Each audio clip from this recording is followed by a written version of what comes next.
반갑습니다, 우리 성도님들. 제가 자주 출입일 잦다 보니까 굉장히 오랜만에 뵙는 것 같으네요. 또 앞으로도 또 뜸할 거니까 그렇게 양해를 해 주시기 바라겠습니다. 오늘 설교 제목이 성령은 누구신가? 이게 우리 신학생들이 답해야 되는 시험 문제예요. 여러분들 어떻게 생각했어요? 목사가 되기 위해서 이제 공부를 하고 과정을 하는데 성령은 누구신가 설명할 수 있어야 됩니다. 네. 여러분과 같은 질문을 오늘 좀 나누도록 하겠습니다. 왜냐하면요, 오늘날 우리 한국뿐만 아니라 어떻게 보면은 정말 많은 교회의 문제점이 뭐냐면 성령에 대한 엄청난 오해예요. 성령을 너무 잘못 알고 있는 것이 오늘날의 기독교의 문제라고 생각이 되어지고 저는 그렇게 진단을 해요. 무슨 얘기냐면은 오랫동안 신앙생활을 하신 분들은 기억하실 거예요.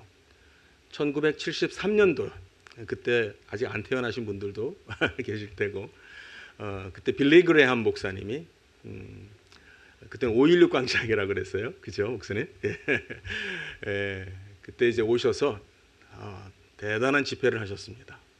그리고 이제 74년도 8월에 엑스플로러 74라고 하는 행사가 있었습니다. 8월 15일 날, 전 생생하게 기억해요. 제가 그 집회에 참석을 했습니다. 어린아이가 무슨 생각인지 거기 참석을 물론 아버지가 가라고 해가지고 억지로 간 거죠. 예. 아마 그때부터 시작을 해서 한국 교회에 쉽게 말하면 어떠한 그 성령에 대한 바람이 불기 시작했다. 뭐 아마 이렇게 쉽게 그냥 말할 수 있을 것 같아요. 그리고 또 하나의 큰 어떠한 그 요소라고 할까, 요인이라고 할 수 있는 부분이 여의도 순복음교회입니다. 예, 여의도 순복음교회가 세워지고 막 놀랍게 성장하고 하면서 한국 교회에 70년대 지나고 80년대 들어가고 하면서 그때만 해도 한국 교회는 굉장히 보수적이었습니다. 예배도 굉장히 뭐라고 그럴까요? 묵직하다고 했을까요? 네, 그런 아주 경건한 그런 예배를 드리고 그랬는데 그때부터 이제 우리 한국 교회가 보다 더 성령에 대한 강조를 하기 시작을 합니다. 그렇게 해서 이제 세월이 많이 가고 또 교회도 성장하고 오늘날까지 오게 되었는데 오늘날에 와서는 지금 이제 한국 교회는 굉장히 우리가 원치 않는 반갑지 않은 그러한 소식을 접하게 됩니다. 한때는 기독교 인구가 대한민국 인구의 25%를 차지했습니다. 인구가 대한민국 인구가 5천만이 되지 않았을 때에 1,000만이 넘어갔습니다. 그러니까 한 25% 됐습니다. 지금은 통계청 자료에 의하면은 약 한 760만 대 이 정도로 내려왔습니다. 760만 중에 이단이 한 160만입니다. 그렇게 따지면은 기독교 인구는 지금 한 10% 좀 넘는다, 한 12% 정도 된다 이렇게 보여집니다. 그것이 오늘날의 현실입니다. 저는 여기에서 이런 질문을 합니다. 한국 교회가 과거 어느 때보다도 성령에 대한 강조를 많이 했고 또 성령 그렇게 많이 부르짖었는데 오늘날에 와서는 왜 한국 교회는 감소하고 있는가? 성령을 부르고 찾고 뭐 해도 인구가 감소하는 거는 못 막는 건가? 별 수 없는 건가? 이런 좀 힘 빠지는 그런 생각을 해보게 됩니다. 저는 이렇게 진단을 내려요. 2000년 기독교 역사를 보면은요, 이러한 때가 종종 있었어요. 어떤 때냐면요, 성령을 강조를 하긴 하는데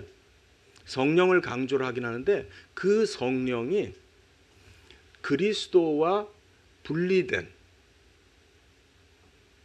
그리스도의 영이 아닌 어떻게 보면은 막연하고 추상적이고 주관적인, 그래서 사람들이 생각 속에서 자기 경험 속에서 형상화시킨, 만들어낸 그걸 성령이라고 불렀던 때가 기독교 2000년 역사 가운데도 종종 있었습니다.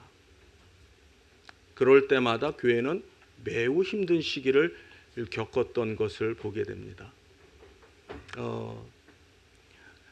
그러나 저는 지금도 선교지 어디든지 가봐도요, 정말 세계 선교를 담당해야 될 교회는 한국 교회다.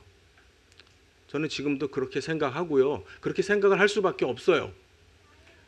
그리고 제가 이번 주에도 제 이번 학기 첫 채플 설교를 제가 하면서 무슨 얘기를 했냐면, 현재 이 지구상의 성경이요, 이 성경이 하나님의 말씀이라고 그렇게 믿고 가르치는 신학교가요, 지구상에 많지가 않아요. 예, 이상한 얘기죠. 우리 성도님들한테는 그게 무슨 말이야, 말이 돼? 이렇게 말할 수가 있을 거예요. 그래서 제가 뭐라고 힘주어서 우리 학생들한테 얘기를 하냐면, 아마 지구상에서 성경을 하나님의 말씀으로 믿고 가르치는 세계에서 가장 큰 신학교다, 우리가. 그렇게 생각합니다. 예, 그렇기 때문에 아니, 성경을 하나님의 말씀으로 안 믿는 신학교를 나온 그런 사람들이 목회를 한다, 선교를 한다, 그래가지고 되겠느냐? 그게 되겠느냐? 우리가 감당해야 된다. 저는 그렇게 얘기를 해요. 예, 종신이 하나님의 성경을 하나님의 말씀으로 믿는 우리가 선교해야지 누구한테 맡기겠냐? 예, 우리가 나가서 저 온 세상 끝까지 진짜로 성경이 하나님의 말씀입니다라고 가서 외쳐야지 누가 하겠냐? 이런 말씀을 합니다. 오늘 말씀을 통해서 시간이 많지 않으니까 핵심적인 말씀만 오늘 드리고 다음에 또 설교할 때 제가 좀 더 차근차근 말씀을 드리도록 하겠습니다. 이 본문을 보게 되면요, 이제 저도 그렇고요, 대부분 성경이 이제 빨간 글씨로 되어 있는 성경책 보면은 온통 빨갛죠. 예수님이 하신 말씀을 빨간 글씨로 이렇게 인쇄가 돼 있어서 빨간 글자를 우리가 보게 됩니다. 예수님이 하신 말씀이에요. 예수님께서 성령에 대해서 말씀을 하시는 거죠. 14장 앞에서 보면은 지난번에 제가 설교할 때 얘기했습니다. 내가 가야 된다. 가는 것이 너희를 위해서 유익한 길이라. 내가 너희를 위하여 거처를 예비하러 가노라. 그런 얘기를 지난번에 말씀을 드렸습니다.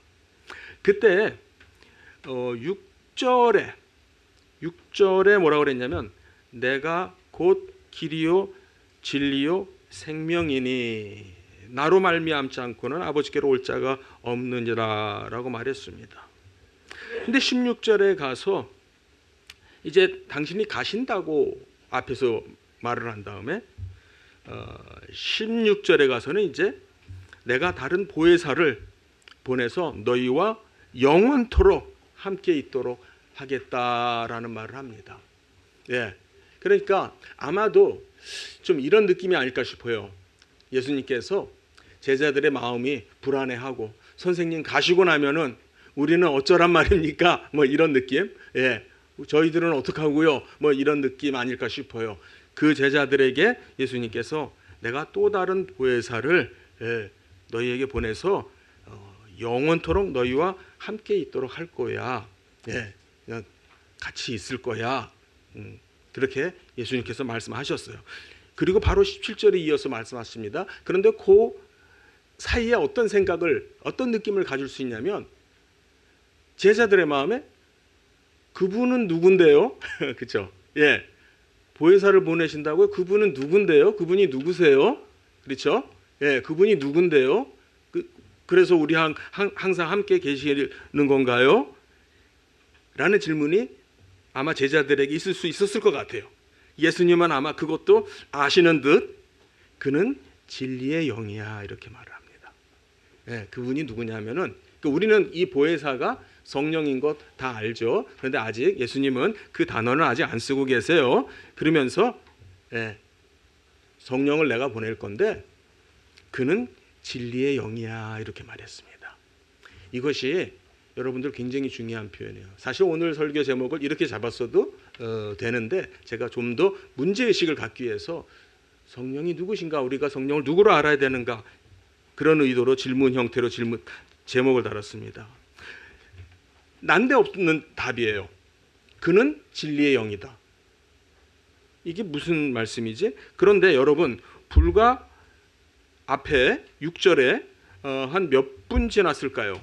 예, 불과 뭐 이렇게 시간이 많이 경과되지 않았을 것 같아요. 6절에서 예수님께서 내가 곧 길이요 진리요 생명이다. 그러니까 내가 진리야. 그러니까 내가 길이고 내가 진리야. 그런데 보혜사 그분은 진리의 영이야. 그러면은 그분은 누구의 영이라는 소리예요? 예, 나의 영이야. 내지는 적어도 나와 깊은 연관성이 있어서 오는 분이야. 이렇게 이해가 돼야 되겠죠. 그렇죠? 예, 그러니까 예수님께서 하시는 말씀이에요. 제자들에게 자 여기에서 우리가 정리를 좀 해야 되는 거는요. 성경은 신학책 그런 어떤 백과사전과 같은 뭐 이런 신학책이 아니에요. 성령이 누구신지에 대해서 몇 장 몇 페이지에 어디에 가면은 쫙 성령에 대해서 깨끗하게 일목요연하게 쫙 정리를 해주고 있는 책이 아니에요. 예, 그렇기 때문에 우리가 성령에 대해서 이해하기 위해서는 우리가 성경에서 성령에 대해서 말씀하시는 이런 부분들을 우리가 통해서 알게 되는데 먼저 제가 얘기를 쉽게 하기 위해서 답을 말씀드리면은 성경은요, 성경책은 우리에게 성령론이라고 하는 어떠한 이론적인 말씀을 하시지 않아요. 예, 그러니까 예를 들어서 우리가 과학 시간에 실험을 한다든지 뭐 할 때 보면은 어떤 실험의 대상 우리가 이제 탐구하고 공부하고자 하는 거를 이제 예를 들어서 실험대 위에 올려놓고 우리가 관찰하고 또 뜯어도 보고 분석을 하고 한다고 상상을 해봅시다. 그때 우리가 이 어떤 대상 우리가 궁금하고 공부하고자 하는 이 대상에 대해서 우리가 어떻게 접근해 나가느냐 하는 길은 무한히 열려 있어요. 그렇죠? 그러니까 내가 어떤 방향에서 어떤 앵글에서 어떤 각도에서 어떤 식으로 접근해 들어가야 할지 이것은 얼마든지 열려 있고 내가 원하는 대로 내가 원하는 방식으로 얼마든지 접근이 가능해요. 그런데 성령은 그렇지가 않아요. 우리가 많이 오해하는 게 뭐냐면 성령에 대해서 성경이 우리에게 알려주는 가르쳐주는 지식은 매우 제한이 되어 있어요. 매우 제한이 되어 있어요. 그러다 보니까 많은 사람들이 성령을 자기 안에서 만들어내요. 내 생각에는 성령은 이런 일을 할 것 같아. 해야 되는 게 맞아. 심지어는 나를 위해서 그렇게 해 주셔야 돼. 뭐 이렇게 돼요. 그건 굉장히 잘못된 거예요. 성경을 특히 여기에서 예수님은요. 사실 이 본문이 14장, 15장, 16장 이렇게 이어서 나중에 다시 한번 정리를 할 텐데요. 여기에서 신구약 성경 중에서 성령에 대해서 가장 많은 정보를 주는 본문들이에요. 특별히 예수님이 직접. 그런데 예수님은 성령에 대해서 우리로 하여금 우리가 어떻게 이해해야 하느냐라고 하는 그 접근 방식조차도 정해주고 계세요. 실험실에서는 우리가 어떤 탐구의 대상을 놓고 이리저리 돌려가면서 주물럭주물럭 해가면서 마음대로 접근해도 상관이 없어요. 그런데 예수님은 딱 한 가지의 방법을 우리에게 주시면서 그렇게 알기를 원해요. 그게 뭐냐면 성령을 당신을 통해서 알도록 하고 계세요. 다시 말씀드립니다. 예수님 당신을 통해서 성령이 누구인지를 알기를 원하세요. 여러분이 오늘 이것만 기억하시면 돼요. 그래서 여기에 붙인 말이 뭐냐면은 그는 진리의 영이다. 그냥 뭐 그는 사랑의 영이다. 그는 뭐 자비의 영이다. 뭐 이런 덕담으로 붙인 말이 아니고요. 여기에서 성령을 예수 그리스도의 영이다라는 말씀을 해주고 있어요. 26절 조금 이렇게 내려가서요. 잠시 후에 다시 26절에 예수님은 또다시 다른 말씀하시다가 또다시 보혜사를 꺼냅니다. 보혜사 얘기를 하십니다. 같이 읽어보죠. 26절 시작. 보혜사 곧 아버지께서 내 이름으로 보내실 성령 그가 너희에게 모든 것을 가르치고 내가 너희에게 말한 모든 것을 생각나게 하리라. 네, 여기에서는 예수님이 분명하게 그 보혜사가 성령이야 라고 말씀하십니다. 성령이라고 하는 것은 성부, 성자, 성령 이렇게 말하죠. 성부, 성자, 성령 이것이 뭐냐면요. 삼위의 하나님의 이름이에요. 삼위의 하나님이 누구지? 정확한 답은요. 성부, 성자, 성령. 그런데 성부하고 성자는 아버지 아들이니까 감이 빨리 와요. 그럼 성부, 성자 그랬으면 뭐 엄마쯤 되든지 삼촌쯤 되든지 그렇게 하지 않고 성부, 성자 그러더니 성령이 돼버려가지고 항상 늘 어려워요. 성령이라고 하는 그 말 자체가. 그런데 여기에서 26절에 보면은 그 보혜사가 바로 성령이다. 그런데 그러니까 성령은 조금 전에 그랬습니다. 그분의 마치 우리 모든 사람들이 이름 있잖아요. 우리 모두가 호적에 올라 있는 이름이 있잖아요. 그런 이름이에요. 삼위의 하나님의 이름이 뭐냐? 성령이에요. 그분의 이름이에요. 그런데 여기에 보면은요. 성령의 이름은 성령인데 누구의 이름으로 온다고요? 그리스도의 이름으로 온다고. 여러분 이게 성경이에요. 성경이 뭘 말씀하냐면은 성령이 누구라고 말하냐면 어떻게 오냐고 말하냐면은 내 이름으로 온다라는 거예요. 성령이 보내져요. 나중에 사도행전 2장에 가서 보게 되면은 성령이 임하는데 그 성령이 누구의 이름으로 온다고요? 내 이름, 예수 그리스도의 이름. 그렇기 때문에 진리의 영이라고 불려지는 거예요.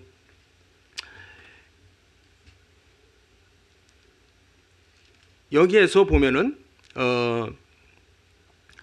내 이름으로 성령 그가 너희에게 모든 것을 가르치고 내가 너희에게 말한 모든 것을 생각나게 하리라라고 말합니다.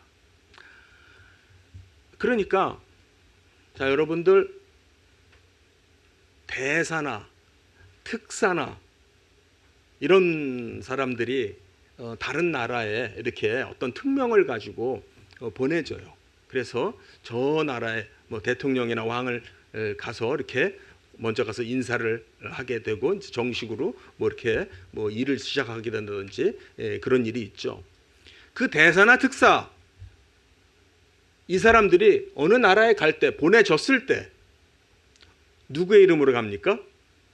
그렇죠. 그 사람을 임명해서 보낸 왕이나 대통령의 이름으로 갑니다. 자기 개인의 이름으로 가는 게 아니고 어떻게 보면 그 개인 이름은 중요하지 않아요. 예. 그 사람이 어느 나라에서 온 대사인지, 예. 어느 대통령, 현재 그 사람을 보낸 왕이나 대통령이 누군지. 그래서 이 사람은 그 보낸 사람의 어떤 권한을 가지고 오는 거예요. 보낸 사람의 목적을 가지고 오는 거예요. 보낸 사람이 시킨 일을 하러 가는 거예요. 이게 우리가 성령이 누구신가 할 때 성경을 통해서 배워야 될, 알아야 될 내용입니다. 시간상 제가 말씀은 그냥 여기서 오늘 맺으려고 그래요. 조금 전에 제가 설교를 시작하면서 왜 한국교회가 줄고 있는가? 정말 전 세계 어디를 다녀봐도요. 정말 한국교회 뜨거워요. 정말 열심히 해요. 기도 많이 하고요. 정말 복음에 대한 열정이 있고요. 그래요. 그런데 왜 한국교회가 줄고 있죠? 왜 주는 거예요? 분명히 거기에는 우리가 뭔가 잘못하고 있는, 뭔가 우리의 건강상에 좋지 않은 어떤 요인이 있다라는 생각을 우리가 해야 되는 거죠. 성령을 강조하는데 어떤 현상 차원에서, 체험 차원에서, 어떤 나의 어떤 생각으로 우리가 성령을 강조한다는 것은 누구를 강조하고 누구를 찾는 것으로 우리가 생각하고 성령이라고 하는 이름을 불러야 되냐면 예수 그리스도예요. 예수 그리스도예요. 우리 같이 한번 해볼까요? 그리스도의 영. 예, 다음 기회는 제가 본문을 찾아보면서 다시 한번 설명을 드릴 거예요. 여러분이 이 예배를 드리시는데 이 예배의 중심이 누구입니까? 한번 답해 보세요. 이 예배의 중심이 누구예요? 예수 그리스도세요. 네. 이 예배의 내용이 뭡니까? 이 예배의 내용이 되는 분이 뭡니까? 요즘 말로 하면 콘텐츠. 이 예배 콘텐츠가 누굽니까? 예수님입니다.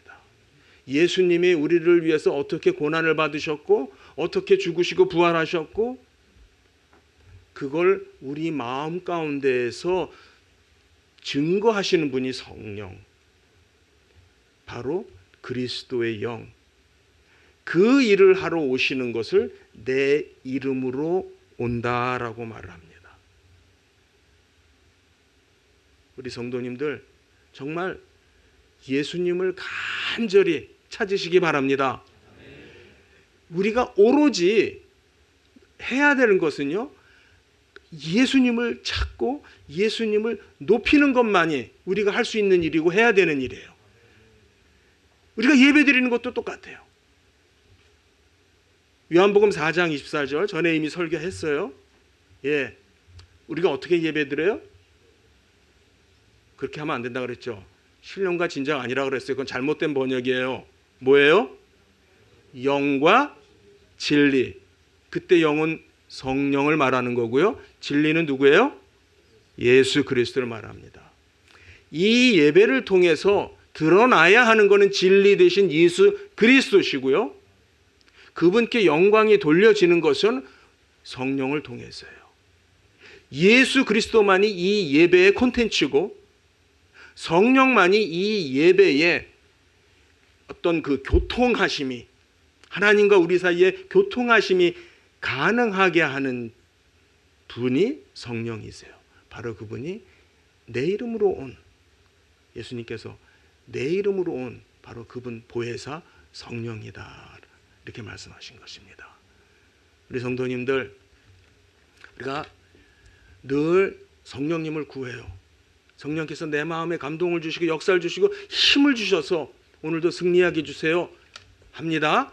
그러나 그 성령이 그리스도의 영이라는 것. 그렇다면은